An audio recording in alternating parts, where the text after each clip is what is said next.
토요일 밤 10시가 넘은 시간에 민주당이 안 되겠어요. 이영선 후보의 공천을 취소하겠습니다. 왜? 이영선 변호사가 본인이 가지고 있는 이 부동산을 거짓으로 민주당에 알렸다. 이영선 저는요.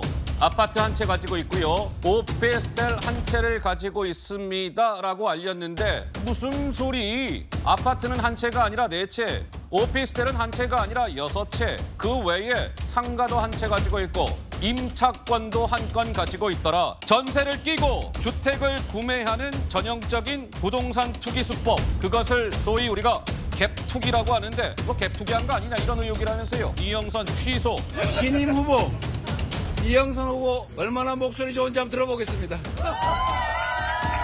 4월 10날 윤석열 정권 심판의 날 맞습니까? 검찰 독재, 민생 파탄, 윤석열 정권 심판하자! 우리 대표 이재명 대표님 파이팅!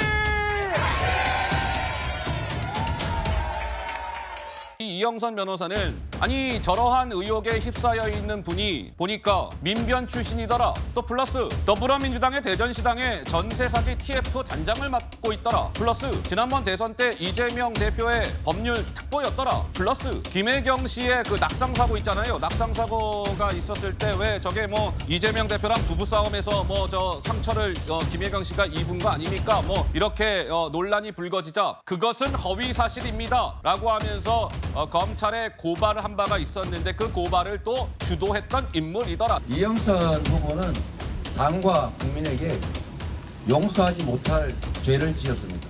당과 국민을 속였습니다.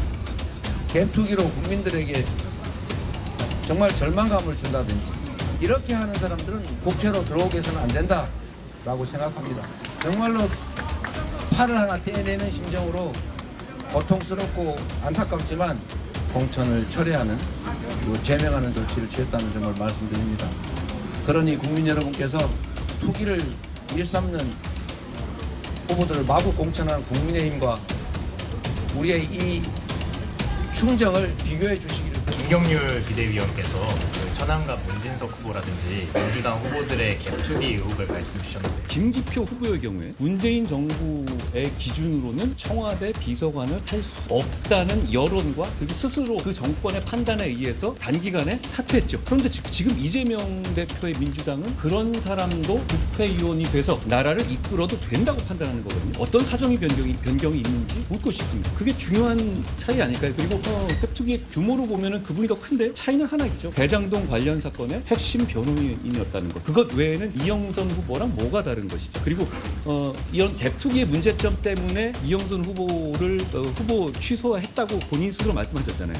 그러면 다른 차이점은 저는 그거밖에 안 보이는데. 그렇기 때문에 지금 이재명 대표가 공적인 어떤 권한을 적인 관계에 따라서 마구 남용하고 있다는 얘기가 나오는 겁니다. 조영래 변호사님이란 분이 정말 민생 그리고 또 어려운 분들을 돕기 위해서 만든 것이 민변입니다. 그런데 이번에 그 민주당에서 검찰 출신 사실 굉장히 많이 공천을 했습니다만 순수한 변호사로서 제가 언론을 봤더니만 7분을 공천했는데 그중에 7분 전부가 민변 출신이라고 합니다. 그래요? 그런데 그중에 지금 얘기하고 있는 이영선 변호사 지금 본인은 어떻게 보면은 전세 사기와 관련해서 민생 변호사다라고 하면서 이분이 대전에서 변호사를 했으니까요. 대전에 계시면서 대전시당 전세 사기 TF 단장이라 했다는 것 아니겠습니까?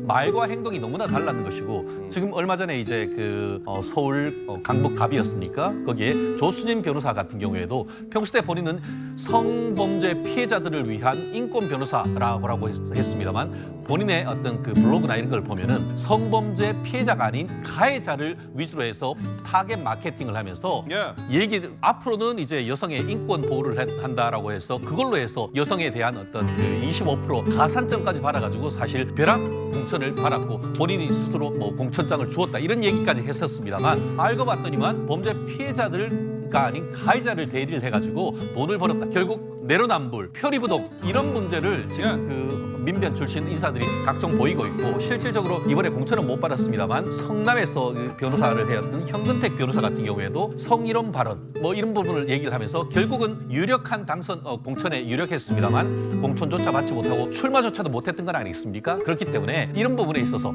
조영래 변호사님이 그 1990년대 중반에 이 민변을 만들 때의 그 취지는 정말 좋았습니다만 네. 그 이후에 결국 참여연대라든가 이런 부분에서 많은 변호사를 하면서 실제로 본인들은 마치 386, 486, 586이 되면서 운동권 세력이 어떻게 보면 상당히 정치적으로 부패했는 것처럼 민변 출신 중에 다는 분명히 아닙니다. 하지만 특히 정치 권력과 결탁했던 분들 같은 경우에는 말과 행동이 너무 지나치게 다른 이런 부분에 있어서 이 문제가 되는데요. 특히 이번에 지금 이영선 변호사님 같은 경우에는 지금 고향이 대전인데 이번에 지금 했는 한 10채 정도가 대전에 있는 게 아닙니다. 아파트 같은 경우에는 고양, 그러니까 일산, 인천, 세종에 있고 또 오피스텔 같은 경우에는 경기도 동탄, 수원, 대구, 구리 전국에 있다는 것이 곳곳에 있다. 전국 곳곳에 있는 이거는 거의 부동산 업자 수준 아닌가 이런 비판에서 자유롭게 어려운 것이죠. 저런 사람이 전세 사기 대책위원회 단장이라고? 참 할 말 없게 만드는 당이군.